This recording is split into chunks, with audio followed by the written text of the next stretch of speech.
ಇದು ಕೇವಲ ಕಾರ್ಯಕ್ರಮ ಅಲ್ಲ, ನಾಲ್ಕು ಮಾತಿನ ಕಾರ್ಯಕ್ರಮ ಅಲ್ಲ, ಶಬ್ದದ ಕಾರ್ಯಕ್ರಮ ಅಲ್ಲ, ಇದು ಸಂಕಲ್ಪದ ಕಾರ್ಯಕ್ರಮ. ಇದು ಸಂಕಲ್ಪದ ಕಾರ್ಯಕ್ರಮ. ಬಸವಾದಿ ಶಿವಶರಣರು ಈ ನೆಲದಲ್ಲಿ ಮಾಡಿರ್ತಕ್ಕಂತಹ ಸಂಕಲ್ಪ, ತನ್ಮೇ ಮನಃ ಶಿವ ಸಂಕಲ್ಪ ಮಸ್ತು. ಈ ಜಗತ್ತನ್ನು ಶಿವಮಯ ಮಾಡತಕ್ಕಂತಹ ಸುಂದರ ಪವಿತ್ರ ಭೂಮಿಯಲ್ಲಿ ಅಂತಹ ಸಂಕಲ್ಪ ಪಟ್ಟಂತಹ ನಾಡಿನಲ್ಲಿ ಇವತ್ತಿನ ದಿವಸ ನಾವು ನೀವೆಲ್ಲರೂ ಕೂಡ ಕುಳಿತುಕೊಂಡಿದ್ವಿ. ಈ ಒಂದು ಕಾರ್ಯಕ್ರಮದಲ್ಲಿ ಶತಾಯುಷಿಗಳಾಗಿರ್ತಕ್ಕಂಥ ಹುಡುಗಿ ಹಬ್ಬವನ್ನು ಮೊದಲು ಮಾಡಿಕೊಂಡು, ಕಾಡಸಿದ್ದೇಶ್ವರ ಹಬ್ಬವನ್ನು ಮೊದಲು ಮಾಡಿಕೊಂಡು, ಬೀದರ್ನ ಪರಮ ಪೂಜ್ಯ ಹಬ್ಬಗಳನ್ನು ಮೊದಲು ಮಾಡಿಕೊಂಡು ಎಲ್ಲ ಪೂಜ್ಯರನ್ನ ವಂದಿಸಿ ತಮ್ಮೆಲ್ಲರ ಅಂತಃಕರಣಕ್ಕೆ ಸಾಕ್ಷಿಯಾಗಿ ಬೆಳಗುವ ಆ ಪರಮಾತ್ಮನಿಗೆ ವಂದಿಸಿ ಒಂದು ಶಬ್ದ ಹೇಳಬೇಕಾಗಿದೆ. ಒಂದು ಬಹಳ ಸುಂದರ ಮಾತಿದೆ. ತಿಂಗೈಕ್ಯ ಜಗದ್ಗುರು ಗಂಗಾಧರ ಮಹಾಸಂಘ ದೇವರು ಅಂದ್ರೆ ಇವತ್ತು ಡಿ.ಕೆ. ಶಿವಕುಮಾರ್ ಅವರು ಯಾವ ಅಜ್ಜನ ಹುಡುಗವನ್ನು ಇಟ್ಕೊಂಡು ಪ್ರಮಾಣ ತಗೊಂಡಿದ್ರು ಆ ಒಂದು ಶಬ್ದ ಬಹಳ ಸುಂದರ 4 ಶಬ್ದ ಬರೆದಿದ್ದಾರೆ. ನೀತಿ ಇಲ್ಲದ ಶಿಕ್ಷಣ, ಭೀತಿ ಇಲ್ಲದ ಶಾಸನ, ಮಿತಿ ಇಲ್ಲದ ಜೀವನ, ಶಿವಾತೀತ ಸ್ವಾತಂತ್ರ್ಯ ಇವು ರಾಷ್ಟ್ರದ ಪ್ರಗತಿಯ ವಿಘಾತಕಗಳಾಗಿವೆ. ಪ್ರಜಾಪ್ರಭುತ್ವದಲ್ಲಿ ನಾವು ದೇಶವನ್ನು ಪ್ರಗತಿ ಕಾಣ್ತೀವಿ ಅಂತ ಕನಸು ಕಂಡಿದ್ವಿ. ಆದರೆ ಯಾವ ಶಿಕ್ಷಣದಲ್ಲಿ ನೀತಿ ಇಲ್ಲ, ಯಾವ ಶಾಸನದಲ್ಲಿ ಭೀತಿ ಇಲ್ಲ, ಪ್ರಾಮಾಣಿಕತೆ ಇಲ್ಲ, ಯಾವ ಜೀವನದಲ್ಲಿ ಮಿತಿ ಇಲ್ಲ. ಸ್ವಾತಂತ್ರ್ಯ ಬೇಕು, ಆದ್ರೆ ಶಿವಾತೀತ ಸ್ವಾತಂತ್ರ್ಯ ಇವತ್ತಿದೆ. ಇದು ಹೇಗೆ ಮನುಷ್ಯನ ಬದುಕನ್ನ, ದೇಶದ ಭವಿಷ್ಯವನ್ನು ನಿರ್ಮಾಣ ಮಾಡಲಿಕ್ಕೆ ಸಾಧ್ಯ? ಇಂತಹ ಒಂದು ಸಂದರ್ಭದಲ್ಲಿ ಇವತ್ತು ಬಸವ ಕಲ್ಯಾಣದಲ್ಲಿ ನಾವು ಕಾರ್ಯಕ್ರಮ ಯಾಕೆ ಮಾಡುತ್ತಾ ಇದ್ದೀವಿ? ಬಹಳ ಜನ ಕೇಳಿದ್ರು, ಬಸವಾದಿ ಶಿವಶರಣರಂತ ತೆಗಿರಿ, ಹಿಂದೂ ಅಂತ ಹಾಕೊಳ್ರಿ, ನಮ್ದೇನು ಅಭ್ಯಂತರ ಇಲ್ಲ.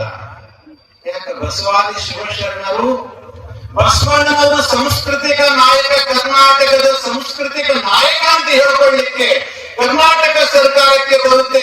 ಬಸವ ಕಲ್ಯಾಣದಲ್ಲಿ ಬಸವಾದಿ ಶಿವಶರಣರು ಅಂತ ಹೇಳಿದಾಗ ಇವ್ರ ಅಪ್ಪನ ಆಸ್ತಿನ ಇದನ್ನ ಥೋಡಿ 4 ಮಂದಿ ಖರೀದಿ ಮಾಡಿದಾರ. ಬಸವಣ್ಣನವರಿಗೆ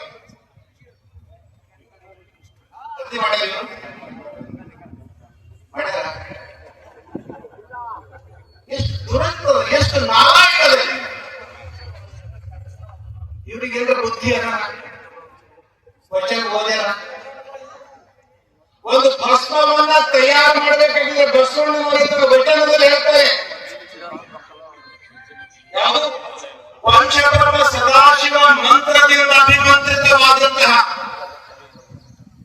ಆ ಪಂಚಗೋಗಳನ್ನ ಅವರ ಶಗಣಿಯಿಂದ ಸಂಗ್ರಹಿಸಿ ಅದನ್ನ ಮಂತ್ರ ಸಹಿತವಾಗಿ ಪುಟ್ಟು ಮಾಡಿ ಭಸ್ಮದ ಅಗ್ನಿ ಸಂಸ್ಕಾರ ಕೊಟ್ಟು ಅದನ್ನ ಹಣೆಗೆ ಲೇಪನ ಮಾಡಿದ್ರೆ ಕೂಡಲ ಸಂಗಮ ನಿನ್ನೆಲ್ಲ ಪಾಪಗಳನ್ನು ದೂರ ಮಾಡ್ತಾನೆ. ಅದು ಆಗಮ ಪ್ರಮಾಣ ರೀತಿಯಲ್ಲಿ ಮಾಡಬೇಕು ಅಂತ ಯಾರು ಹೇಳುವಾಗ ಇವ್ರು ಯಾರು? ಇವ್ರು ಓದ್ಯಾರ? ಅಷ್ಟೆಲ್ಲ ಮತ್ತೆ ಹೇಳ್ಕೊಂಡು ಹೋಗಿದ್ರೆ ನಮ್ಮ ಕಾರ್ಯಕ್ರಮ ಹೆಂಗಾಗ್ಲತ್ತದ ಅಂತಂದ್ರೆ, ಮೆಂಟಲ್ ಹಾಸ್ಪಿಟಲ್ ನಲ್ಲಿ ಡಾಕ್ಟರ್ ಹೋಗಿ ಮೆಂಟಲ್ ಪೇಷಂಟ್ ಗೆ ಔಷಧ ಕೊಡ್ತಾ ಹೋಗಿ ಡಾಕ್ಟರ್ ಮೆಂಟಲ್ ಆದಂಗಾಗುತ್ತೆ. ಅವನು ಬೈತಾ ಹೋಗಿ ನಾವು ಮೆಂಟಲ್ ಆಗ್ಲತ್ತೀವಿ. ಮೆಂಟಲ್ ಆಗುವ ಅವಶ್ಯಕತೆ ಇಲ್ಲ, ತಲೆ ಕೆಡಿಸ್ಕೊಳ್ಳೋ ಅವಶ್ಯಕತೆ ಇಲ್ಲ. ಅದು ತಲೆ ಕೆಟ್ಟಿದಾಗ ವೇದ ಕಾಣಿಲ್ಲ. ಯಾಕಂದ್ರೆ ಕಾಮಿ ಹಾಕೊಂಡ್ರೆ ವೇದ ಕಾಣಲ್ಲ, ಆಗಮ ಕಾಣಲ್ಲ. ಅರೆ ಅಷ್ಟು ಓದ್ತಕ್ಕಂಥ ಬುದ್ಧಿ ಇರಬೇಕಲ್ಲ. ಸ್ವಲ್ಪ ವಿಚಾರ ಮಾಡಿ ನಮ್ಮಲ್ಲಿ ಇದು ಧನಿಯಾಲ ಅಂತ, ಇದಕ್ಕೆ ಧನಿಯಾಲ ಅಂತ ಹೇಳ್ತಾರೆ. ಇದು ಕೆಂಪು ಭೂಮಿ ಮುಗಿದ ನಂತರ ಧರಿ ಕೆಳಗ ಅಂತ ಹೇಳ್ತಾರೆ. ಧರಿ ಮ್ಯಾಲ ಧರಿ ಕೆಳಗ, ಬೀದರ ಧರಿ ಮ್ಯಾಲ ಅದ್ರ ಕೆಳಗೆ ಧರಿ ಕೆಳಗೆ ಅಲ್ಲೇ ಒಂದು ಗುಡ್ಡ ದಾಟಿದ ನಂತರ ಧರಿ ಕೆಳಗಿದ್ದಂತ ಒಂದು ಮಾಸ್ಟರ್ ನೌಕರಿ ಮಾಡ್ತಾ ಬಾವಿ ನೀರು ಚೆಲ್ಲುವ ಪೌನಿ ಇಟ್ಟಿದ್ದ, ಆಟ ಇಟ್ಟಿದ್ದ. 30 30 ವರ್ಷ ನೌಕರಿ ಮಾಡಿದ ಟ್ರಾನ್ಸ್ಫರ್ ಆಯ್ತು, ಬೀದರ್ಗೆ ಬಂದ, ಬೀದರ್ಗೆ ಒಂದು ಕಿರಾಯಿ ಮನೆ ತಗೊಂಡ. ಕಿರಾಯಿ ಮನೆ ತಗೊಂಡಲ್ಲಿ ಬಾವಿ ಇತ್ತು, ಅದೇ ಹಗ್ಗ ಅದೇ ಹೋಗಿ ಬಿಟ್ಟು ಒಳಗೆ ಬಿಟ್ಟು ತೆಗಿಲಕ್ ಹೋದ ತಕ್ಷಣ ನೀರಿಲ್ಲ, ನೀರು ಬಂದಿಲ್ಲ. ಅವಾಗ ಹೇಳ್ತಾನ ಆ ಕಿರಾಯಿದಾರ ಮನೆಗೆ ಹೇಳ್ತಾನ, ಆ ಕೆರೆ ಮನುಷ್ಯ, ಏ ಯಜಮಾನ ಬಾಯಿಗೆ ನೀರಿಲ್ಲ. ಅವಾಗ ಮಂದಿ ಹೇಳ್ದ, ಮಾಸ್ತರ ನಿನ್ ಹಗ್ಗ ಕಮ್ಮಿ ಬಿದ್ದದು, ನಿನ್ ಹಗ್ಗ ಎಲ್ಲಿತ್ತು ಅಂದ್ರೆ ನೀ ಕೆಳಗ್ ಮರಕಲ್ದಾಗ ನೀವು 20 ಫೀಟಿನ ಮೇಲೆ ನೀರವ, ಬೀದರ್ದ 40 ಫೀಟಿಗೆ ನೀರು ಇರ್ತಾವ, 40 ಫೀಟಿನ 20 ಫೀಟಿನ ಹಗ್ಗ ಜೋಡಿಸ್ಕೊಂಡಿದ್ರೆ ನೀರು ಬರ್ತಾವ, ಹಿಂಗೆ ಸಾಕೈತಿ ಅಂತ ಹೇಳ್ದ. ಯಾರ ಹತ್ತಿರ ಹಗ್ಗನೇ ಗೊತ್ತಿಲ್ಲ, ಅವತ್ತು ವೇದ ಗೊತ್ತೇನಾಯ್ತದ, ವಚನೆ ಗೊತ್ತಾಯ್ತದ, ಇದಕ್ಕೆ ಹಗ್ಗ ಹೋಗಿವೆ. ವಚನ ಬಹಳ ಒಗ್ಗಡದ, ವಚನ ಓದೋದಲ್ಲ, ವಚನ ಮಾಡ್ಕೊಳ್ಬೇಕಾಗ್ತದೆ. ಅನ್ನದೊಳಗಿಂದೊಂದಗಳವ, ವಸ್ತ್ರದೊಂದೊಳಗಿಂದೆಳೆಯವ, ಇಂದಿಂಗೆ ನಾಳಿಂಗೆ ಎಂದೊಡೆ, ನಿಮ್ಮಾಣೆ ನಿಮ್ಮ ಪ್ರಮಥರಾಣೆ ಅಂತ ಬಸ್ಕೊಂಡು ಹೇಳಿದ್ರು. ಎಷ್ಟು ಮಂದಿ ಬಂದಿದ್ದು ನಿಯಮದ? ಎಲ್ಲರೂ ಕಳ್ರೆ. ಆ ಕಡೆಯಿಂದ ಈ ಕಡೆ ಉಲ್ಟಾ ಪಲ್ಟ. ಒಂದು ಸರ್ಕಾರ ಬಜೆಟ್ ಬಿಡೋದಿಲ್ಲ, ಒಂದು ವ್ಯವಸ್ಥೆಗಳಿಗೆ ಬಿಡೋದಿಲ್ಲ, ಎಲ್ಲಿದ್ರೂ ಕೂಡ ಅದೇ. ಇಂತಹ ಗೊಂದಲಮಯ ವ್ಯವಸ್ಥೆ ಜಾಸ್ತಿ ಹೆಚ್ಚಿಗೆ ಮಾತಾಡಲಾರ್ದೇ ಒಂದೇ ಹೇಳಬೇಕಾಗಿದೆ. ಬಸವಾದಿ ಶಿವಶರಣರು ಕೊಟ್ಟಂತ ವೀರಶೈವ ಲಿಂಗಾಯತ ಧರ್ಮ ಅನಾದಿ ಕಾಲದಿಂದ ಬಂದಿದೆ, ಬೆಳ್ಕೊಂಡು ಹೋಗ್ತಾ ಇದೆ, ಮುಂದೂ ಕೂಡ ಬೆಳೆಯುತ್ತದೆ. ಅವ್ರು ವಿರೋಧ ಮಾಡ್ತಾರ. ಹೆಂಗ್ ವಿರೋಧ ಮಾಡ್ಲತ್ತಾರ ಗುರ್ತಾಡ್ಲತ್ತದ? ಸೋ ಪಾಯ್ಸನ್ ಇದ್ದಂಗ, ಒಂದೇ ಸಲ ಪಾಯ್ಸನ್ ಹಾಕಿದ್ರೆ ಸತ್ತು ಹೋಗ್ತದೆ ಸಮಾಜ. ಆದ್ರೆ ನಿಮ್ ಮನೆಗಿನ ದೇವ್ರು ತೆಗಿರಿ, ನಿಮ್ ಮನೆಗಿನ ದೇವ್ರು ತೆಗಿರಿ, ಬಸ್ಕೊಂಡು ಇದಕ್ಕೂ ಅಪ್ಪಿದೆ. ಊರಾಗಿಂದ ಗುಡಿ ಬೇಡ, ಅದು ಯಾವ್ದಾರ ಸಾಹುಕಾರ ಅಂಶ ಚಲೋ ಗುಡಿ ಬೇಡದ ಅಂತಂದ್ರ ಕಳಸಾರೋಹಣ ಟೈಮಿಗೆ 1 ಲಕ್ಷ ರೂಪಾಯಿ ದಕ್ಷಿಣ ಕೊಡ್ತಾನಂದ್ರ ಆ ಗುಡಿ ಕಳಸದ ಕೊಯ್ಯಲ್ಲೇ ನಿಂತಿರ್ತಾವ. ಕೇಳ್ರಿ, ಊಟ ದೇವ್ ತೋರಿಸ್ತೀನಿ ನಿಮಗೆಲ್ಲ. ನಾವು ಬಿ ಕಡೆ ಅಂತ ಕಂಪನಿ ಸಂಗಡ ದೋಸ್ತರು ಬಿದ್ದೋ ದುಷ್ಟರು ಬಿದ್ದು ಯಾಕೆ ಒಂದೇ ಕಡೆ ಕೊಡ್ತೇನೆ. ಕಾಳಸಿದ್ದೇಶ್ವರ ಹಬ್ಬ ಬಂದ್ರೆ ಸ್ವಲ್ಪ ಕಡೆ ಮಾತಾಡ್ಬೇಡ, ಯಾಕಂದ್ರೆ ನಾಳೆ ಬಿಟ್ಟು ಅವ್ರ ಮಕ್ಕಳಿಗೆ ಕೊಡ್ತೇನೆ. ಯಾಕೆ ಇದನ್ನು ಹೇಳ್ತೀನಿ ಅಂದ್ರೆ, ಎಷ್ಟು ದುರಂತದರೆ ಅಪ್ಪರೇ ಇವತ್ತು ಬಂದಿದೆ. ಇದು ಸಮಸ್ಯೆ ಎದುರಿಸುತ್ತದೆ. 1995-96ನೇ ಇಸ್ವಿಯಲ್ಲಿ ಜಗದ್ಗುರುಗಳನ್ನ ಕರ್ಕೊಂಡು ಬರಬೇಕಾಗಿದ್ರೆ ಎಲ್ಲವನ್ನೂ ಕೂಡಿಸಿ ಸಮಭಾವದಿಂದ ನಮ್ಮ ಸ್ವಲ್ಪ ನಮ್ಮ ತಲೆ ಹಾಕೋ ಸಮಾನ ಅಂತ ಅನಿಸ್ತೆ. ಯಾವಾಗ ನಮ್ದು ಎಷ್ಟು ಸ್ಟೇಟ್ಮೆಂಟ್ ಅದು ಲೆವೆಲ್ ಹೇಳ್ಕೊಂಡು ಬಂದೆವು. ಆ ಸಂದರ್ಭದಲ್ಲಿ ಈ ಕಡೆ ಗುರುಗಳನ್ನ ಕರ್ಕೊಂಡು ಸ್ಟೇಜಿಗೆ ಹೋಗೋ ತನಕ ಬೆಂಕಿ ಹಚ್ಚಿದ ಜಾತಿ ಇದು. ಸ್ಟೇಜಿಗೆ ಬೆಂಕಿ ಹಚ್ಚಿದ ಜಾತಿ. ದುನಿಯಾದಾಗ ಯಾವ ಹೇಳ್ಯಾರಂತ ಏನು ಕೃತ್ಯ ಮಾಡಂತ ಬಸವಣ್ಣ ಹೇಳ್ಯಾರ. ಅದೇ ಗುರು ಬರ್ಲಿ ಅಂತ ನಾನು ತಾಳಿ ಕಾಯ್ತೀನಪ್ಪ. ಶರಣರ ಬರುವಿನೆಗೆ ಪ್ರಾಣ ಜೀವಾಳವಲ್ಲ ಅಂತ ಹೇಳಿದ್ರು. ನರಜನ್ಮವ ತೊಳೆದು ಹರಜನ್ಮವ ಮಾಡಿದಿ ಗುರುವೆ, ಭವಬಂಧನ ಬಿಡಿಸಿ ಪರಮ ಶಾಂತಿಯ ತೋರಿದಿ ಗುರುವೆ. ಅಂತಹ ಗುರುವನ್ನ ನೀನು ಒಂದು ಗುರು ಅಂತ ಹೇಳ್ಕೊಳತ್ತಿದಿ. ನಿನ್ನೂ ಒಬ್ಬನ ನಮಸ್ಕಾರ ಮಾಡವನ, ನಿಂದು ಒಬ್ಬ ಪಾದ ಪೂಜೆ ಮಾಡವನ, ನಿನ್ನೂ ಒಂದು ಜಗಲಿನ ಕೂಡಿಸವನ. ಆದ್ರೆ ಇನ್ನೊಂದು ಸಮಾಜದ ಗುರುಗಳು ಬರುವಾಗ ಅವರು ಟೆಂಟಿಗೆ ನಿಲ್ಲುವ ಹೆಸರು ನಿಮ್ಮಲ್ಲಿ ಮಾನವೀಯತೆಯೇನು, ಮನುಷ್ಯತ್ವವೇನು ಇಲ್ಲ. ಎಲ್ಲಿ ದಯವಿಲ್ಲದ ಧರ್ಮದ ಆಗುದಯ್ಯ, ನಿನ್ನ ಹತ್ತಿರ ಇದೇ ಸಾಮಾನ್ಯ ಜ್ಞಾನವೇ ಇಲ್ಲ. ಅಂಥವ್ರ ಬಗ್ಗೆ ನಾವು ಏನ್ ಮಾತಾಡಲಿಕ್ಕೆ ಸಾಧ್ಯತೆ, ಏನು ತಲೆ ಕೆಡಿಸ್ಕೊಳ್ಳೋ ಅವಶ್ಯಕತೆ ಇಲ್ಲ. ಇವತ್ತ ಎಲ್ಲ ಸಮಾಜಕ್ಕೆ ಒಂದೇ ಸಂದೇಶ ನಾನು ಕೊಡ್ತಾ ಇದ್ದೀನಿ. ನಮ್ಮೆಲ್ಲ ಹಿಂದೂ ಬಾಂಧವರು, ವೀರಶೈವರಿರಬಹುದು, ಲಿಂಗಾಯತ ಇರಬಹುದು, 96 ಜಾತಿ ಜನಾಂಗಗಳು ಲಿಂಗಾಯತರು. ಇದು ಸಂಪೂರ್ಣ ಧರ್ಮವನ್ನು, ಹಿಂದೂ ಧರ್ಮವನ್ನು ಆಶ್ರಯಿಸಿಕೊಂಡು ಬಂದಿವೆ. ಅಂತಹ ವಿಶಾಲವಾಗಿರತಕ್ಕಂತಹ ಹಿಂದೂ ಧರ್ಮವನ್ನು ಸಂರಕ್ಷಣೆ ಮಾಡಬೇಕಾಗಿದೆ. ಹೆಂಗೆ ಸಂರಕ್ಷಣೆ ಮಾಡಬೇಕಾಗಿದೆ, ಅದ್ರ ಬಗ್ಗೆ ಚಿಂತನೆ ಬೇಕಲ್ಲ. ಯಾವಾಗಲೇ ಕಾರ್ಯಕ್ರಮ ಮಾಡೋದು. ಮೊನ್ನೆ ಬುದ್ಧಿ ದಸರಾ ದರ್ಬಾರ ಅಂತ ಕಾರ್ಯಕ್ರಮ ಮಾಡಿದ್ವಿ. ನೀವಿನ ಬೈಲಾಕ್ರ ಬೈದಿರಿ. ಏನಂತ ಬೈದಿರಿ ಅಂತಂದ್ರೆ ಮೆಟ್ ಮೆಟ್ ಹಚ್ಚಿ ಹೊಡಿದೆ ಅಂತ ಅವ್ರಂತಾರೆ ಮೀಡಿಯಾ. ಆ ಬೆಳೆ ಪ್ರತಿ ಮೀಡಿಯಾದಾಗವೇ ಹೇಳ್ತಾರೆ, ಅರೆ ಪಾಪ ನೀವು ಒಂದು ಸಲ ಅಂದಿರ್ಬೇಕಾರೆ ಅವ್ರು 100 ಸಲ ಹೇಳ್ಕೊಳ್ಳ ದೊರಿತಿರ್ತಾನೆ. ಆದ್ರೆ ನಾನು ಕೇಳ್ತಾ ಇದ್ದೀನಿ, ನಾವು ನಿಮ್ಮನ್ನು ಬಹಳ ಗೌರವ ಕೊಟ್ಟಿವಿ, ಆ ಶಬ್ದ ಬಳಕೆ ಮಾಡ್ಕೊಂಡು ನೀವು ಹಾಳಾಗ್ತಾ ಇದ್ದೀರಿ. ಎಲ್ಲರನ್ನ ಪ್ರೇಮ ಮಾಡ್ರಿ, ಆದ್ರೆ 85 ಲಕ್ಷ ರೂಪಾಯಿ ಕೊಟ್ಟು ಟೆಂಟ್ ಹೊಡಿಸಿದ್ವಿ, ಗುರುಗಳ ಮಹಾಪೂಜೆ ನಡೆಸಿದ್ವಿ. ಆದ್ರೆ 85 ನಿಮಿಷ ಸುಖದಿಂದ ಕಾರ್ಯಕ್ರಮ ಮಾಡಿಕೊಟ್ಟಿಲ್ಲ. ಇದು ನೋಡಿದ್ರೆ ಒಂದೊಂದ್ ಸಲ ಈ ದೇಹದಲ್ಲಿ ಮನುಷ್ಯನಲ್ಲಿ ಇಷ್ಟು ಉಗ್ರತೆ ಬರ್ತಿತ್ತು, ಏನ್ ಮಾಡ್ಬೇಕು?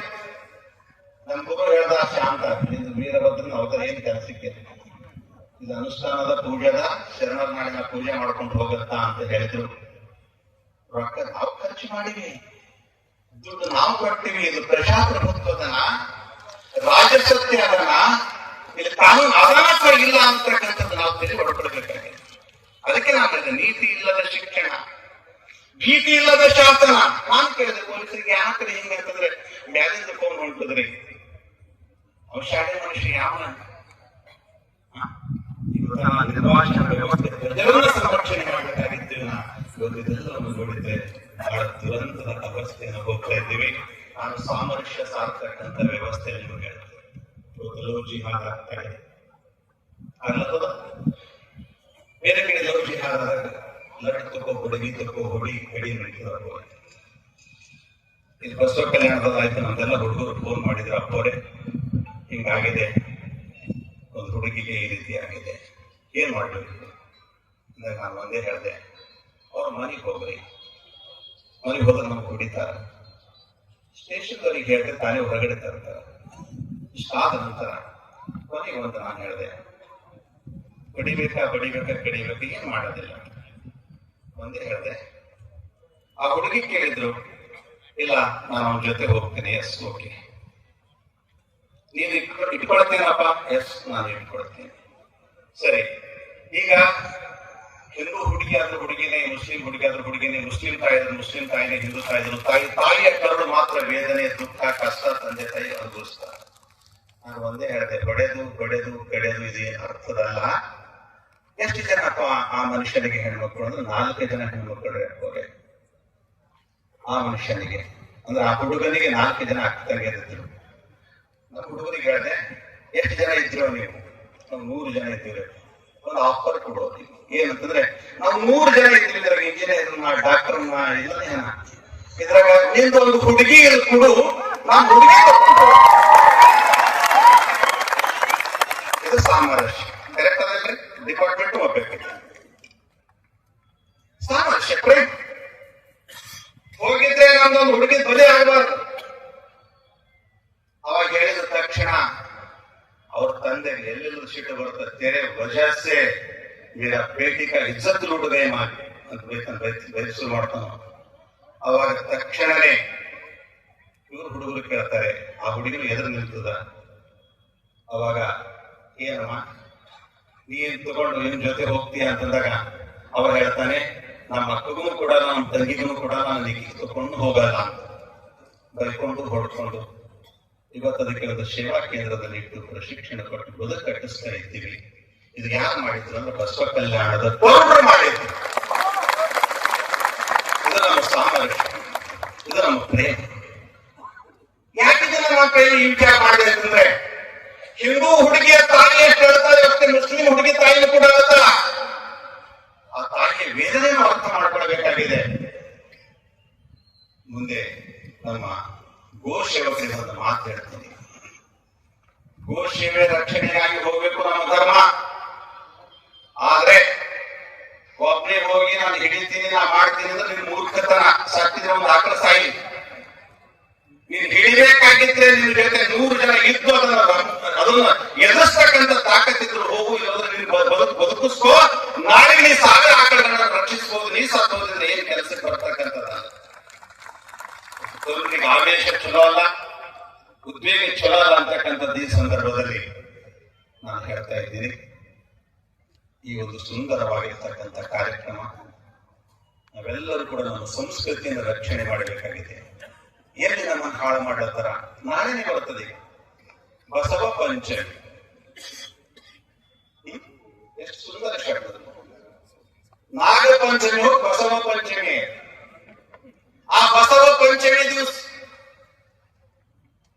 ನೀವ್ಯಾರು ಕೂಡ ಹಾಗೆ ಹಾಕೋರ್ ಮೇಲೆ ಅವ್ರಿಗೆ ಕುಡಿಸ್ರಿ, ಇವ್ರಿಗೆ ಕುಡಿಸ್ರಿ, ಹ್ಯಾಂಗ್ ಕುಡಿಸ್ರಿ, ಕುಡಿಸ್ರಿ. ನಮ್ಮ ಭಾರತೀಯ ಸನಾತನ ಸಂಸ್ಕೃತಿಯಲ್ಲಿ, ಹಿಂದೂ ಸಂಸ್ಕೃತಿಯಲ್ಲಿ ಎಲ್ಲಿ ಕಲ್ಲಿಗೆ ಹಾಲು ಹಾಕಂತ ಹೇಳಿಲ್ಲ, ಕುತ್ತಿಗೆ ಹಾಲು ಹಾಕಂತ ಹೇಳಿದೆ. ಕುತ್ತಿಗೆ ಹಾಲು ಹಾಕುತ್ತಿದೆ, ಅದು ಪಂಚಮಿ ದಿನ ಹಾಕಬೇಕಾಗಿದೆ. ಅವಾಗ ಪುಷ್ಯ ನಕ್ಷತ್ರ ಮಳೆ ಪ್ರಾರಂಭವಾಗಿದೆ.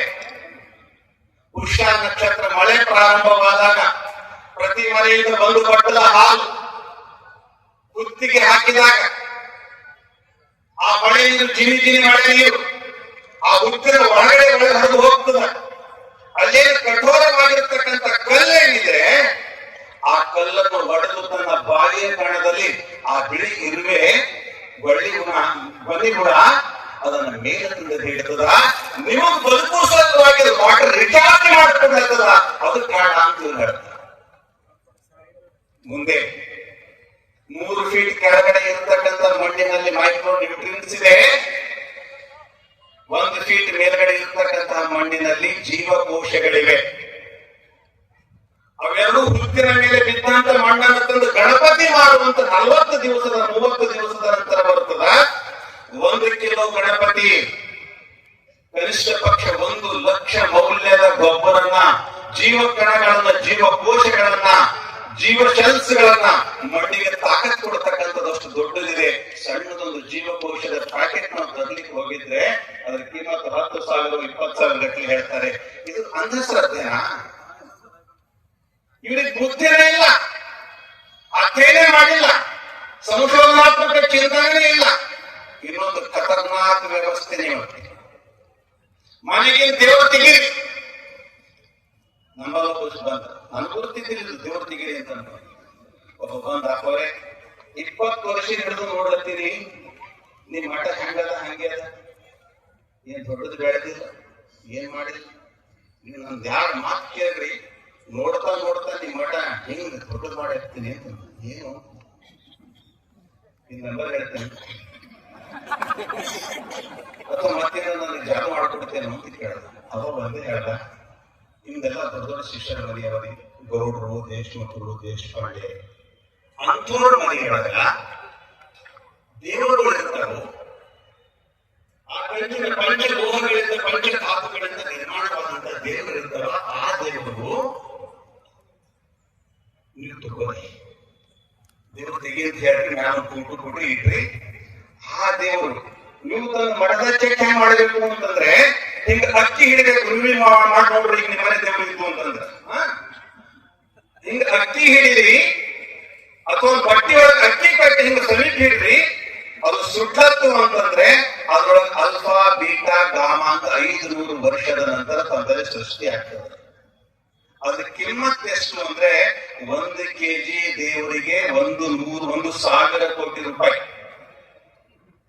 ಇದು ಸ್ಮಗ್ಲಿಂಗ್ ವ್ಯವಸ್ಥೆ. ದೇವತೆಗೆ ಸ್ಮಗ್ಲಿಂಗ್ ಬರ್ತಾರೆ.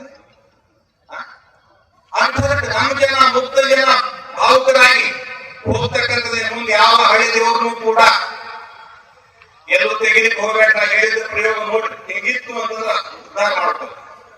ಸಾಲಿಗ್ರಾಮ ಅಂತ ಇರ್ತದೆ ನಿಮ್ಮ ಮನೆಯೊಳಗೆ, ಅದ್ರ ಮ್ಯಾಲ ಒಂದ್ಗೊಳ್ಳೆ ರೌಂಡ್, ಒಂದ್ಗೊಳ್ಳೆ ಗೋಲ, ಸ್ವಲ್ಪ ಒಂದು ಕೇರಿ ಬಂದಿತ್ತು ಅಂತಂದ್ರೆ ಒಳಗಡೆ ಡೈಮಂಡ್ ಅಂತ ತಿಳ್ಕೊಳ್ಬೇಕು. ಸಾಲಿಗ್ರಾಮ ಮಷಿನ್ ಹಚ್ಚಿ ಚೆಕ್ ಮಾಡಿ ಹೊಡೀರಿ. ನೀವು ಸಾಕಾರ ಅವರೆಲ್ಲ ಸಾಕಾರ ಮಾಡೋ ಸಲ ದೇವ್ರು ಕೊಡ್ಬೇಕು. ಇವೆಲ್ಲವೂ ಕೂಡ ಎಷ್ಟು ಭಯಾನಕವಾಗಿರ್ತಕ್ಕಂಥ ಕಳ್ಳ ನಾಟಕಗಳನ್ನಾಡಿ ಜನರನ್ನ ಮೋಸ ಮಾಡತಕ್ಕಂಥ ವ್ಯವಸ್ಥೆ. ಇದೆಲ್ಲದರಿಂದ ನಮ್ಮ ಹಿಂದೂ ಧರ್ಮ, ಹಿಂದೂ ಸಂಸ್ಕೃತಿ ಉಳಿಬೇಕಾಗಿದೆ. ಕೊನೆಗೆ ಯಾಕೆ ದೇವರು ಬೇಕಾಗಿದೆ ಅಂದ್ರೆ ಒಂದಕ್ಕೆ ಕಾರಣಕ್ಕೆ ಬೇಕಾಗಿದೆ. ಈ ಮನಸ್ಸು ಅನ್ನತಕ್ಕಂಥದ್ದು ಬೆಳ್ಳಿ ಇದ್ದ ಹಾಗೆ, ಬೆಳ್ಳಿ ಇರ್ತದಲ್ಲ ಅದು ಸ್ವತಃ ನಿಲ್ಲುವುದಿಲ್ಲ. ನಿಲ್ಲಕ್ಕೆ ಯಾವ್ದಾದ್ರು ಆಧಾರ ಬೇಕು. ಆ ಆಧಾರ ಯಾವುದಂದ್ರೆ ದೇವರು, ಗುರು, ತಂದೆ, ತಾಯಿ. ನನ್ನಿಂದ ಇದ್ದಾರೆ ಅಂತಕ್ಕಂಥದ್ದು ಒಂದೇ ಒಂದು ಶಬ್ದ ಇವನ ಆತ್ಮ ಬಲವನ್ನು ತುಂಬುತ್ತದ. ಅಂತಹ ದಿವ್ಯ ಶಕ್ತಿ ಈ ಮನಸ್ಸು ಸಶಕ್ತಗೊಳಿಸಬೇಕಾಗಿದ್ರೆ ಇದು ಇದೆ. ಈ ಹಬ್ಬ ಹರಿದಿನಗಳು ನಮ್ಮ ಉಲ್ಲಾಸವನ್ನು ಬೆಳೆಸ್ತವೆ. ಉಲ್ಲಾಸ ಬೆಳೆದು ಅಂದ್ರೆ ಪ್ರಕೃತಿ ಗ್ಲ್ಯಾಂಡ್ ದ್ರವಿಸ್ತದೆ. ಗ್ಲ್ಯಾಂಡ್ ದ್ರವಿಸಿದಾಗ ಮಾತ್ರ 100 ವರ್ಷ ನೀವು ಬದುಕಲಿಕ್ಕೆ ಸಾಧ್ಯ. ಇದು ನಮ್ಮ ದೇಶದ ಸಂಸ್ಕೃತಿಯ ಹಬ್ಬ. ಇವತ್ತು ಹಬ್ಬಗಳು ಹಾಳಾಗ್ತಾ ಇವೆ. ಅದನ್ನ ಸಂರಕ್ಷಣೆ ಮಾಡತಕ್ಕಂಥ ಜವಾಬ್ದಾರಿ ನಿಮ್ದು. ಗಣೇಶನ ಹಬ್ಬ ಆದ ನಂತರ ನಮ್ಮ ಹಳೆತನ ಹೇಳ್ತಿದ್ರು, ಅದು ಹೇಗೆ ಹೋಗಿ ಕೂಡಿಸ್ಬೇಕು ಅಂತಂದ್ರೆ ಶೀತ ಹೊಲ ಒಯ್ದಿಡು, ಹಬ್ಬಿಗೆ ಇಳಿಕೆ ಅಡಗಿಡು ಅಂತ ಹೇಳ್ತಿದ್ರು. ಅಥವಾ ಅರಳಿ ಮೇಲೆ ಇಡು, ಮಳೆ ಹನಿ ಬಿದ್ದಾಗೆಲ್ಲ ಇಡೀ ಹೊಲ ತುಂಬಾ ಆ ದಿವ್ಯ ಶಕ್ತಿ ಹರಿತಿತ್ತು. ಮೈಕ್ರೋ ನ್ಯೂಟ್ರಿಯನ್ಸ್ಗಳು, ಸೂಕ್ಷ್ಮ ಜೀವಕಣಗಳು ಬೆಳೆತಿದ್ದು. ಇವೆಲ್ಲ ವಿಜ್ಞಾನದ ಆಧಾರದ ಮೇಲೆ ನಮ್ಮ ಸನಾತನ ಸಂಸ್ಕೃತಿ ಬೆಳೆದು ಬಂದಿದೆ. ಇದಕ್ಕೆ ಈ ಸಂಸ್ಕೃತಿನ ಉಳಿಸ್ಕೊಂಡು ಹೋಗೋಣ, ಬೆಳೆಸ್ಕೊಂಡು ಹೋಗೋಣ ಅಂತಕ್ಕಂಥದ್ದು ಉದ್ದೇಶದಿಂದ ಇಟ್ಕೊಂಡು ಗೊತ್ತಾ ಈ ಹೋರಾಟ ಮೌನದ ಹೋರಾಟ. ಅಪ್ಪಾಜಿಯವರು ಮಾತಾಡಬಾರದು. ಯಾಕ ಅಲ್ಲಮ ಪ್ರಭುಗಳು ಬೆಳಗಿನಲ್ಲಿ ಬೆಳಗಾಗೋದ್ರು, ಮೌನದಲ್ಲಿ ಮೌನ ಹೋಗಿದ್ರು. ಅವ್ರಿಗೆ ಇಟ್ಟಂತಹ ಮೌನ ಶಕ್ತಿ ಇವತ್ತು ಮತ್ತೆ ಆರಂಭವಾಗ್ತದೆ. ಅಪೂರ್ಣ ಮೌನದಿಂದ ಪ್ರಾರಂಭವಾದಂತಹ ಕಾರ್ಯ ಭವಿಷ್ಯದಲ್ಲಿ ಪ್ರತಿಯೊಬ್ಬರನ್ನ ಮಾತಾಡಿಸುವ ತಾಕತ್ತು ನಿಮಗೆಲ್ಲರಿಗೆ ಬರುತ್ತಕ್ಕಂಥ ವಿಶ್ವಾಸ. ಒಬ್ಬ ದಾರ್ಶನಿಕ ಒಂದು ಸುಂದರ ಮಾತನ್ನು ಹೇಳಿದ್ದಾನೆ. ಅಮೆಜಾನ್ ಅಂತಕ್ಕಂಥ ಪರ್ವತ ಇದುವೇ ಕಾಲಿಗೆ ಗೆಜ್ಜೆ ಕಟ್ಟಿದ್ರ ಆ ಗೆಜ್ಜೆ ಶಬ್ದ ಭಗವಂತನಿಗೆ ಕೇಳಿ ಹೋಗುತ್ತೆ ಅಂತಕ್ಕಂಥದ್ದು. ಇವತ್ತು ನಾವೆಲ್ಲ ಬಂದಿದ್ರಿ, ಇಷ್ಟೆಲ್ಲ ಸಂತರು ಬಂದಿದ್ದಾರೆ. ಎಲ್ಲರ ಸಂತರ ಉದ್ದೇಶ ಏನಿದೆ? ಹಿಂದೂ ಧರ್ಮ ಸಂರಕ್ಷಣೆ ಆಗ್ಬೇಕು, ವೀರಶೈವ ಲಿಂಗಾಯತ ಧರ್ಮ ಸಂರಕ್ಷಣೆ ಆಗ್ಬೇಕು. ನಾವೆಲ್ಲರೂ ಒಂದು ಅನ್ನತಕ್ಕಂಥದ್ದು, ನಾವೆಲ್ಲರೂ ಹಿಂದೂ, ನಾವೆಲ್ಲರೂ ಬಂಧು ಅನ್ನತಕ್ಕಂಥದ್ದು ವಿಶ್ವಕ್ಕೆ ಸಾರ್ತಕ್ಕಂಥ ಶಾಂತಿಯ ಮಂತ್ರದ ಪಾಠ, ಶಾಂತಿಯ ಮಂತ್ರದ ಸಂಕಲ್ಪದ ಈ ಕಾರ್ಯಕ್ರಮ ಅಚ್ಚುಕಟ್ಟಾಗಿ ಇದು ಇಷ್ಟಕ್ಕೆ ಮುಗುದಿಲ್ಲ. ಇವತ್ತು ಆರಂಭ, ಇವತ್ತು ದೀಪ ಪ್ರಜ್ವಲನ ಆಯ್ತು, ಗಿಡಕ್ಕೆ ನೀರು ಹಾಕಿ ಆರಂಭ ಆಯ್ತು. ಈ ವೃಕ್ಷ ಮಹಾವೃಕ್ಷವಾಗಿ ಬೆಳೀತದ. ಯಾವಾಗ ಬೀಜ ಹೊರಗಡೆ ಇರುತ್ತದ, ಅದು ಸುಮ್ಮನೆ ಕಾಣಿಸ್ತಾ ಇರ್ತದ. ಬೀಜ ಮಣ್ಣಿನಲ್ಲಿ ಮೌನವಾಗಿ ಕೂಡುತ್ತದ, ಮಹಾವೃಕ್ಷಕ್ಕೆ ಜನ್ಮ ಕೊಡುತ್ತದ. ಇವತ್ತು ಪರಮ ಪೂಜ್ಯ ಅದೃಶ್ಯ ಕಾಳಸಿದ್ದೇಶ್ವರ ಮಹಾಸ್ವಾಮೀಜಿಯವರು ಎಲ್ಲಾ ಭಕ್ತರ ಮಧ್ಯದಲ್ಲಿ ಹೊಸ ಚೈತನ್ಯಕ್ಕೆ 4 ದೀಪವನ್ನು ಬೆಳಗಿಸಿದ್ದಾರೆ ಅಂತಕ್ಕಂತಹ ಮಾತನ್ನು ಈ ಸಂದರ್ಭದಲ್ಲಿ ಹೆಚ್ಚಿಗೆ ಮಾತನಾಡಲಾಗ್ತೇನೆ. ಕೊನೆಯ ಸಂದರ್ಭದಲ್ಲಿ ಅದೃಶ್ಯ ಕಾಳಸಿದ್ದೇಶ್ವರ ಸ್ವಾಮೀಜಿ ಅಂದ್ರೆ ಏನು? ಅವರೆಲ್ಲ ತುಳ್ಕೊಂಡು ಮುಗಿದ್ರೆ ಒಂದೇ ಹೇಳ್ತೀನಿ. ಪದ್ಯದ ಅರ್ಥ ಪಲ್ಲವಿ ಅಂತೆ. ಅನ್ನದ ಒಂದು ಅಗಲ ನೋಡಿದ್ರೆ ಸಾಕು.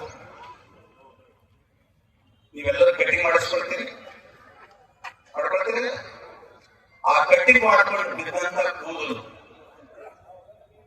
ಆ ಹಜಾಮದ ದುಕಾನದವರಿಗೆ ವಜ್ಜೆ ಆಗಿತ್ತು, ಮುನ್ಸಿಪಾಲಿಟಿಯವರಿಗೆ ವಜ್ಜೆ ಆಗಿತ್ತು, ಸಮಾಜಕ್ಕೆ ವಜ್ಜೆ ಆಗಿತ್ತು, ಎಲ್ಲರಿಗೆ ವಜ್ಜೆ ಆಗಿತ್ತು. ಸಹಜ ಚರ್ಚೆಯಲ್ಲಿ ಪರಮ ಪೂಜ್ಯರು ಸವಿತಾನಂದ ಒಂದು ಸಲ ಚರ್ಚೆ ಮಾಡುವಾಗ ಹಂದಿಗಳ ಕಾಟ ಜಾಸ್ತಿ ಆಗಿದೆ, ಅದನ್ನು ಸಂರಕ್ಷಣೆ ಮಾಡಬೇಕಾದ್ರೆ ಕೂದಲು ಹಾಕಿದ್ರೆ ಸ್ವಲ್ಪ ಅದು ಸ್ಮೆಲ್ ನೋಡಿದಾಗ ಅದು ಹಾಳಾಗ್ತದೆ, ಸಂಪೂರ್ಣ ಮುಂದೆ ಬರುವುದಿಲ್ಲ ಅಂತ ಒಂದೇ ಒಂದು ಚಿಂತನೆ ಮೇಲೆ ಮುಂದೆ ಬೆಳೆಯಲ್ಲಿ ನೋಡಿದ ನಂತರ ಅದ್ಭುತವಾಗಿ ಬೆಳೆ ಬಂತು. ಇವತ್ತು ಅಮಿನೋ ಆಸಿಡ್ ಅಂತ ಒಂದು ಆಸಿಡ್ ಅನ್ನ ಅದು ಎಲ್ಲಿಂದ ನಿರ್ಮಾಣ ಆಗಿದೆ ಅಂದ್ರೆ ವೇಸ್ಟ್ ಆದ ಕೂದಲುಗಳಿಂದ ಸಮಾಜಕ್ಕೆ ಈ ವರ್ಷಕ್ಕೆ 250 ಕೋಟಿ ರೂಪಾಯಿ ಮೌಲ್ಯದ ಅದನ್ನು ಅಮಿನೋ ಆಸಿಡ್ ಅನ್ನ ದೇಶ ವಿದೇಶಗಳಿಗೆ ಕಳಿಸ್ತಕ್ಕಂಥ ಮಠ, ಆ ಸಂಶೋಧನಾತ್ಮಕ ಬುದ್ಧಿ ಯಾರು ಅಂದ್ರೆ ಅದೃಶ್ಯ ಕಾಳಸಿದ್ದೇಶ್ವರ ತಿಳ್ಬೇಡ್ರು. ಸುಮ್ಮನೆ ಮಧ್ಯದಲ್ಲಿ ಚಂದಪಟ್ಟಿ ಕೇಳೋದೇನೆ ಹೋಗು ಬೇರೆ. ಒಂದ್ ಕಡೆ ನೀವು ದೇವ್ರ ತೆಗಿ ಅಂತವ, ಇನ್ನೊಂದ್ ಕಡೆ ಆ ಗುಡಿ ಕೆಡ್ಯಾಕರಂತವ, ಅವ್ರು ದೊಡ್ಡ ದೊಡ್ಡ ಸಮಾಜಗಳು ಕಟ್ಕೊಂಡು ಕೂಡ್ತಾವ. ಮತ್ ವರ್ಷಕ್ಕೊಂದು 2-3 ಕಾರ್ಯಕ್ರಮ ಮಾಡೋದು, ಚಂದಿನ ಪಟ್ಟಣೆ ಮಾಡೋದು, ಇವೆಲ್ಲ ದಂಧೆ. ನಮ್ ದಂಧೆ ಯಾವಿಲ್ಲ. ಅದಕ್ಕಾಗಿ ತಾವೆಲ್ಲರೂ ಕೂಡ ಅಂತಹ ಪರಮ ಪೂಜ್ಯರು ಭವಿಷ್ಯತ್ ಕಾಲದಲ್ಲಿ ಒಂದು ದಿವಸ ಮತ್ತೆ ಈ ನೆಲದಲ್ಲಿ ಕೃಷಿಕರಿಗಾಗಿ ಮಾತಾಡುವುದಿದೆ. ಒಳ್ಳೆ ರೀತಿ ಕಾರ್ಯಕ್ರಮ ಮತ್ತೆ ಮಾಡ್ತೀವಿ. ನಾವು ಕರೆದಾಗ ಬರಬೇಕು. ಇವತ್ತು ಮಾತಾಡಬೇಡಂತ ಕೋರ್ಟ್ ಕೊಟ್ಟದ ಕೂಡ್ಲಿ ಪಾಪ ಸಮಸ್ಯೆ ಪೊಲೀಸ್ ಡಿಪಾರ್ಟ್ಮೆಂಟ್ ಅವ್ರದಿಂದ ಹಾಲತ್ ರಾಜಿಗಾರ ಅವ್ರು ಏನ್ ಹೇಳ್ತಾರೋ ಕೇಳಬೇಕಾಗ್ತದೆ, ಎಲ್ಲರೂ ಕೇಳಬೇಕಾಗ್ತದೆ. ನಾನು ಒಂದೇ ಹೇಳಿದೆ ಪೊಲೀಸ್ ಡಿಪಾರ್ಟ್ಮೆಂಟ್ನವರಿಗೆ, ನಿಮ್ ಡಿಪಾರ್ಟ್ಮೆಂಟು, ನಿಮ್ ಜಡ್ಜು, ನಿಮ್ ಕೋರ್ಟು, ನಿಮ್ ತಹಶೀಲು, ನಿಮ್ DC ಎಲ್ಲರೂ ವಾಹವಾ ಅನ್ನತ್ತೆ ಕಾರ್ಯಕ್ರಮ ಮಾಡ್ಕೊಡ್ತೀವಿ ಅಂತ ವಚನ ಕೊಡ್ತೀನಿ. ನಿಶ್ಚಿತವಾಗಿ ಒಬ್ಬರಿಗೂ ಕೂಡ ನಮಗೆ ಆಂದೋಲನ ಸ್ವಾಮಿಗಳು ಪಾಪ ಕಡಕಾಕೊಂಡು ಬೈದರು. ಅವಟೆ ಏನು ಬೈದಾರ ನಮಗೆ ಸಂಬಂಧ ಇಲ್ಲ. ಕರೆಕ್ಟ್, ನಮಗೇನು ಸಂಬಂಧ. ಪಾಪ ಗುಂಡು ಗಡ್ಡಿ ಬಂದೆಪ್ಪ ಹಂಗ್ರಿ ಅಂತ ಹೊರಗೆ ಬೆಳಗಲ್ ತಗೊಂಬ ಏನ್ ಕರೆಕ್ಟ್ ಬಿಡೋದು. ಅದಕ್ಕಾಗಿ ಚಿಂತೆ ಮಾಡೋ ಅವಶ್ಯಕತೆ ಇಲ್ಲ. ಅವ್ರು ಸಶಕ್ತರ ಸ್ವಾಮಿಗಳು. ಅದಕ್ಕಾಗಿ ಒಂದೇ ಹೇಳೋದು, ಯಾವುದು ಕೂಡ ಅಪಾರ್ಥ ಮಾಡ್ಕೊಳ್ಬೇಡ್ರಿ. ಇದು ರಾಜಭಾಗ್ ಸವಾರ್ನ ಭೂಮಿ. ಆಶ್ಚರ್ಯವನ್ನು ಹೇಳ್ತೀನಿ, ಈ ಊರಿನ ಕಾರ್ಯಕ್ರಮದಲ್ಲಿ ಬುದ್ಧಿ ಇಲ್ಲಿನ ತನಕ ನೀವು ಯಾವ ಕಾರ್ಯಕ್ರಮದಲ್ಲಿ ಮುಸುಲು ಬುದ್ಧಿ ಬದಲೋ ಎಲ್ಲೋ ಗೊತ್ತಿಲ್ಲ. ಯಾವಾಗ ನಾನು ಇಲ್ಲಿ ನಿಂತೀನಿ ಅಂದಿನ ಮುಸಲ್ಮಾನರು ಕೂಡ ಇಲ್ಲಿ ಬಂದು ದುಡಿತಾ ಇದ್ದಾರೆ, ಸೇವೆ ಮಾಡ್ತಾ ಇದ್ದಾರೆ. ಅಪ್ಪವ್ರು ನೀವು ನಮಗೇನು ಸೇವೆ ಹೇಳ್ತೀರಿ? ಯಾಕೆ ನಾವು ಕೂಡ ಈ ದೇಶದ ನೆಲದವರೇ ಇರ್ತೀವಿ. ರಾಜಭಾಗ್ ಸವಾರ್ ಸೂಫಿಗಳ ನೆಲ ಇದೆ. ಹಿಂದೂಗಳು ಕೂಡ ಒಂದೇ, ಸೂಫಿಗಳು ಕೂಡ ಒಂದೇ. ಅಂತಹ ಒಂದು ಸುಂದರ ನೆಲದಲ್ಲಿ ಇವತ್ತ ಆ ಮಕ್ಕಳು ಒಂದು 15-20 ಜನ ಮಕ್ಕಳು ಒಂದು ಹೇಳ್ತಕ್ಕಂಥ ಸಾಮಾನ್ಯ ಅಲ್ಲ. ನಮ್ಮ ತಾವುದಂತೂ ಒಂದು ಟೀಮ್ ಸಿಸ್ಟಮ್ ಬಂದಿದೆ. ಇವತ್ತು ಅಡಿಗೆ ವ್ಯವಸ್ಥೆಯನ್ನು ಕೂಡ ತರ್ತಕ್ಕಂಥದ್ದು. ಮತ್ತೊಂದು, ಕಾಂಗ್ರೆಸ್ನವರು ಬೇರೆ ಕಡೆ ನಿಮ್ ಕಡೆ ಕೆಲಸಕ್ಕೆ ಸಹಕಾರ ಕೊಟ್ಟವರು ಎಲ್ಲೋ, ಬಟ್ ಇಲ್ಲಿ ಕಾಂಗ್ರೆಸ್ನವ್ರು ಮಕ್ಕಳು ಸಹಕಾರ ಕೊಡ್ತಾರೆ. ಯಪ್ಪ ನಿಮ್ ಶಬ್ದ ತೋಡಿ ಒಗ್ಗೋಡ್ ಪಡತ್ ನಮ್ಗೆ ಮಾಡು ನಂದೆಲ್ಲ ಒಪ್ಪು. ಅದು ನಡೀತದ. ಮಾತಿಗೆ ಬಂಧನ ಮಾಡ್ಯಾರೆ, 1000 ಮಾತಾಡ್ತಾರ ಅವರು. ನಿಶ್ಚಿತವಾಗಿ ನಮ್ಮ ಒಂದೇ ಒಂದು ಶಬ್ದದಲ್ಲಿ ಪ್ರಸಾದ ವ್ಯವಸ್ಥೆ ಹ್ಯಾಂಗ ಅಂತಂದ್ರೆ ಪರ್ಮಿಷನ್ ಇಲ್ಲ. ಯಾರು ಬಂದು ಹೋಗ್ತೀರಿ, ಯಾರು ಬಂದು ಕೇಳ್ತೀರಿ, ಇದೆಲ್ಲ ಗೊಂದಲ ಇತ್ತು. ವಿಜಯ ಸಿಂಗ್ ಕರೆದ ನಂತರ ಮಾನ್ಯ ಧರ್ಮಸಿಂಗ್ ಸಾಹೇಬರ ಸುಪುತ್ರ, ಅಪ್ಪ ಈ ರೀತಿ ಸಮಾವೇಶ ಇದೆ, ಅದಕ್ಕೆ ನೀವು ಪ್ರಸಾದ ಕೊಡಬೇಕು ಅಂತಂದಾಗ, ಅಪ್ಪರೇ ಆ ಸಮಾವೇಶ ಏನಿದ್ರು ನೀವು ಹೇಳಿದ್ರೆ ನಾ ಕೊಟ್ಟಾಗ್ತೀನಿ, ಎಷ್ಟು ಬೇಕು ಅಷ್ಟು ಪ್ರಸಾದ ಸೇವೆನ ಮಾಡ್ತೀನಿ ಅಂತ ಹೇಳಿ.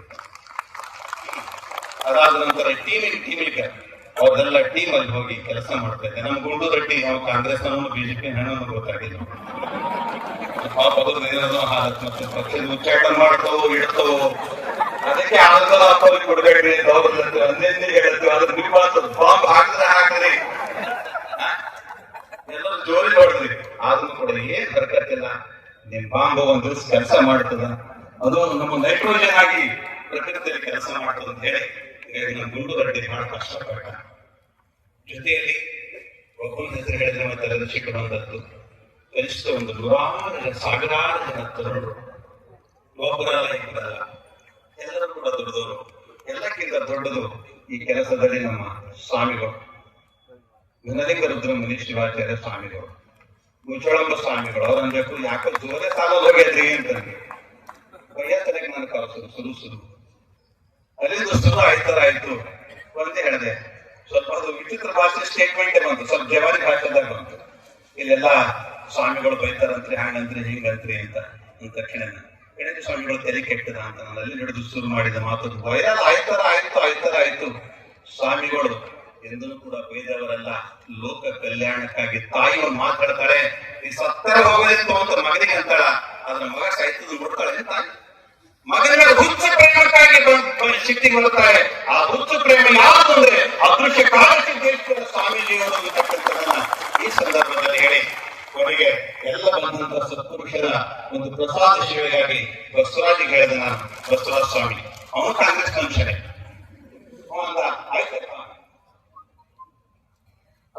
ಆಯ್ತಪ್ಪ ನಂದ ಪ್ರಸಾದ ಅಂತ. ನಂತರ ನಮ್ಮ ಕುಮಾರ ಸ್ವಾಮಿಗಳು, ಕುಮಾರ ದೇವರ ಅವರ ಹೆಸರು, ಎಣೆಲಿ ಮಠದ ಸಾಧಕರು, ಒಳ್ಳೆಯ ರೀತಿಯಿಂದಾಗಿ ಮನೆ ಊರು ತಿರುಗಿ ಎಲ್ಲ ಲೀಡರ್ಸ್ಗಳ ಮಧ್ಯದಲ್ಲಿ ಹೋಗಿ, ಎಲ್ಲ ಜನಗಳ ಮಧ್ಯದಲ್ಲಿ ಹೋಗಿ ಎಲ್ಲರೂ ಸಹಕಾರ ಕೊಟ್ಟರು. ಬಿಜೆಪಿದವರ ಅಪ್ಪನ ಹೆಸರು ತಗೊಂಡಿಲ್ಲ ಅಂತ ನೀವು ನಾರಾಗಿರೋ ಕೆಳಗೆ ಕೂತಿರೋ ಗೊತ್ತದ, ನಾನು ಫೋನ್ ಮಾಡಿದ್ರಪ್ಪ ನಾವು ಬಂದಿದ್ದ ನೋಡ್ರಿ, ಮತ್ತೆ ಕ್ಯಾನ್ಸಲ್ ಮಾತ್ರ ನಮ್ಗೆಲ್ಲ ಮಾಡ್ರಿ ಅಂತ. ನಿಮ್ಗೂ ಕೂಡ ಸಹಯೋಗ ಸಿಕ್ಕಿದೆ, ಸಹಕಾರ ಸಿಗ್ತಾ ಇದೆ. ಹೀಗೆ ಬಹಳ ಲೇಟ್ ಮಾಡ್ಬಿಡ್ತೀನಿ. ಅದಕ್ಕಾಗಿ ಲೇಟ್ ಮಾಡಬೇಡ್ರಿ, ಬರ್ರಿ, ಎಲ್ಲರೂ ಸಹಕಾರ ಕೊಟ್ಟಿದ್ರಿ, ಒಳ್ಳೆಯದು. ಈ ಕಾರ್ಯಕ್ರಮ ಅಚ್ಚುಕಟ್ಟಾಗಿ ಸುಂದರವಾಗಿದೆ. ಹೆಚ್ಚಿಗೆ ಮಾತನಾಡಲಾಗ್ತಾನೆ ಮೂಲ ಅನುಭವ ಮಂಟಪ ಹೋರಾಟ ಮಾಡುವಾಗ ಬುದ್ಧಿ, ಆ ಅನುಭವ ಮಂಟಪ ನನಗೆ ಸಿಂಗಲ್ ಪೈಸೆ ಬೇಕಾಗಿಲ್ಲ, ಏನೂ ಇಲ್ಲ. ಆದ್ರೆ ಒಬ್ಬ ಪ್ರತಿಷ್ಠಿತ ರಿಟೈರ್ಡ್ ಕಮಿಷನರ್ ಆಫೀಸರ್ ಅಂತ ಹೇಳ್ತಿರಲ್ಲ, ಅವ ನನ್ನನ್ನ ಈ ಸ್ವಾಮಿ ತೆರೆ ಕೆಟ್ಟಿದೆ ಅಂತ ಹೇಳ. ತೆರೆ ಕೆಟ್ಟವ ನಾನು. ಅದೇ ಒಂದು ಶಿಲಾ ಲೇಖವನ್ನು ಹಾಕ್ತಾನೆ 1904 ಚಾಲುಕ್ಯರ ಸಂಪೂರ್ಣ ಶಿಲಾಲೇಖವನ್ನು ಹಾಕ್ತಾನೆ. ಅದಕ್ಕೆ ಇತಿಹಾಸ ಹೇಳ್ತಾನೆ ತೀರ್ಪಾಶ ಬಂದ. ಇವತ್ತಿಗೂ ಕೂಡ ಅದರ ಇತಿಹಾಸ ಹುಡುಗಿ ಮಠದಲ್ಲಿದೆ. ಅದು ಭಂಡಾರಖಾನ ಅಂತಿದೆ, ಆಸ್ಥಾನ ಮಂಟಪ ಅಂತಿದೆ. ಇಷ್ಟೆಲ್ಲವೂ ಕೂಡ ಇದ್ದು ನಾವು ನಮ್ಮ ನಾಲಿಗೆಯನ್ನು ಹೊರಗಡೆ ಬಿಡತಕ್ಕಂಥ ಧ್ವನಿ ನಮ್ಮ ಹತ್ರ ದೇವರು ಕೊಡ್ತಾ ಇಲ್ಲ. ಇದನ್ನಂತ ಹಿಂದೂ ಸಮಾಜದ ದುರ್ದೈವ ಅಂತಕ್ಕಂಥದನ್ನ ತಿಳಿದಾಗಿ ಪಾಪ ಆ ವ್ಯಕ್ತಿ ಇಲ್ಲ ಅಂತ ಆ ಹಿರಿಯ ವ್ಯಕ್ತಿ ಬಂದು ಹೇಳಿದ್ದ. ಆದ್ರೆ ವಸ್ತು ತಗೊಳ್ಳೋಷ್ಟು ದುಡ್ಡು ನಮ್ಮ ಹತ್ರ ಇದ್ದಿಲ್ಲ. ಹೀಗಾಗಿ ಅದೇನು ಉಳಿತು, ಲೀಡರ್ಗಳಿಗೆ ಹೇಳಕ್ ಹೋಗಿದ್ರೆ, ರಾಜಕೀಯ ಜನರಿಗೆ ಹೇಳಕ್ ಹೋಗಿದ್ರೆ ಅದೇನೇನು ಮಾಡಿದ್ರು. ಆದ್ರೆ ಅದಕ್ಕಿಂತ ಪೂರ್ವದಲ್ಲಿ ನಾನು ಹೇಳಿದೆ, ಇಲ್ಲಿ ಬಸವಣ್ಣನವರು ಪುರುಷ ಕಟ್ಟೆ ಮೇಲೆ ಒಂದು ಬಹಳಷ್ಟು ಬಂದಂತ ಭಕ್ತರಿಗೆ ಪ್ರಸಾದವನ್ನು ಕೊಟ್ಟಂತದ್ದು, ಕಷ್ಟವನ್ನು ಬಗೆಹರಿಸಿರ್ತಕ್ಕಂಥದ್ದು. 37 ಕೋಟಿ ರೂಪಾಯಿ ಹೋಗ್ತಾರೆ, 35 ಪೈಸೆ ಕೆಲಸ ಆಗಿಲ್ಲ. ಹಾಗೆ ಕೇವಲ ಇವತ್ತು ಹಾಗೆ ತಗಡದಾಗಲ್ಲ, ಹಾಗೆ ಅಲ್ಲ. ಇವೆಲ್ಲ ನೋಡಿದ್ರೆ ಅದಕ್ಕಾಗಿ ಚಿಂತನೆ ಮಂಥನೆ. ಬಸವ ಕಲ್ಯಾಣದ ಜನ ಈ ಸಲ ನಾವೆಷ್ಟು ಸಲ ಕಾರ್ಯಕ್ರಮ ಮಾಡಿದ್ವಿ, ಯಾವ ಕಾರ್ಯಕ್ರಮದಲ್ಲೂ ಕೂಡ ನಡೆದ್ರೆ ಯಾಕಂತಾನೆ ಅಡಿಗಳು ಮಾಡ್ಕೊತಾವ ಅಂತನ್ಬೇಕು, ಕೊಡ್ಬೇಕು, ದುಕಾನಕ್ಕೆ ಕೊಡ್ಬೇಕು, ಒಂದ್ಸಲೂ ಬಂದಿಲ್ಲ. ಆದ್ರೆ ಈ ಸಲ 193 ಜಾತಿ ಜನಾಂಗದ ಎಲ್ಲ ಜನಗಳು ಎಲ್ಲಾದ್ರೂ ಇದ್ದಿದ್ರೆ ಈ ಕಾರ್ಯಕ್ರಮದಲ್ಲಿದ್ದಾರೆ. ನಮ್ಮ ಬಸವ ಕಲ್ಯಾಣಕ್ಕೆ ವಿರೋಧ ಮಾಡೋದು ನೀವು ಯಾರು ಕೇಳಿದ್ದು. ಮೊಟ್ಟ ಮೊದಲನೇ ಕಾರ್ಯಕ್ರಮ ಯಾವುದು ಅಂತಂದ್ರೆ ಇದು ಬಸವ ಕಲ್ಯಾಣ ಕಾರ್ಯಕ್ರಮ. ಬಸವ ಕಲ್ಯಾಣ ಉಳಿಸಬೇಕಾಗಿದ್ರೆ ನೀವಿರ್ಬೇಕು. ನನ್ನಂತ ಸ್ವಾಮಿ ಬರಬಹುದು, ಮಾಡ್ಕೊಂಡು ಹೋಗಬಹುದು. ಆದ್ರೆ ಬಸವ ಕಲ್ಯಾಣ ಮಾತ್ರ ಉಳಿಬೇಕಾದ್ರೆ ನಿಮ್ಮಿಂದ ಮಾತ್ರ ಉಳಿತದ. ನೀವೆಲ್ಲ ಜನಾಂಗಗಳು ಒಂದಾಗಿರ್ಬೇಕಾಗ್ತದ.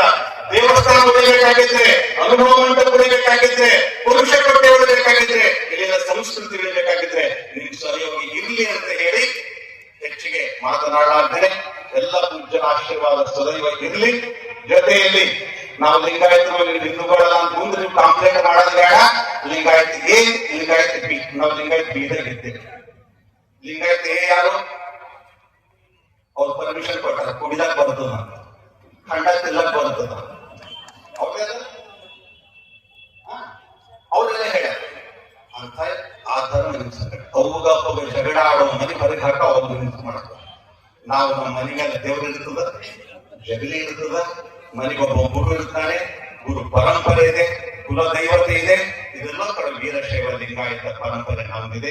ಇಂಥ ಒಂದು ಸುಂದರ ಪರಂಪರೆ. ನೀವು ನಮ್ ಕೆಣಕ್ಲಿಕ್ಕೆ ಹೋಗ್ಬೇಡ್ರಿ, ನಾವು ನಿಮಗ್ ಕೆಣಕ್ಲಿಕ್ಕೆ ಹೋಗಲ್ಲ. ನಿಮ್ಮದು ಜಗಳನೇ ಬೇಡ ಅಂತ ಹೇಳಿ ಈ ಸಂದರ್ಭದಲ್ಲಿ ಒಳ್ಳೆಯ ರೀತಿಯಾಗಿ ಬದುಕೋಣ. ನೀವು ಬದುಕ್ರಿ, ಮುಂದೆ ಬುದ್ಧಿ ಬಂದು ದೇವರು ಬಸವಣ್ಣ ನಿಮಗೆ ವಿಶ್ವಗುರು ಬಸವಣ್ಣ ಒಂದ್ ವೇಳೆ ಶಕ್ತಿ ಕೊಟ್ಟ ಅಂತಂದ್ರೆ ನಾವು ನೀವು ಕೂಡಿ ಮತ್ತೆ ಒಳ್ಳೆ ಸಮಾಜ ನಿರ್ಮಾಣ ಮಾಡೋಣ ಅಂತ ಹೇಳಿ ಶಕ್ತಿ ವಿರಾಮ.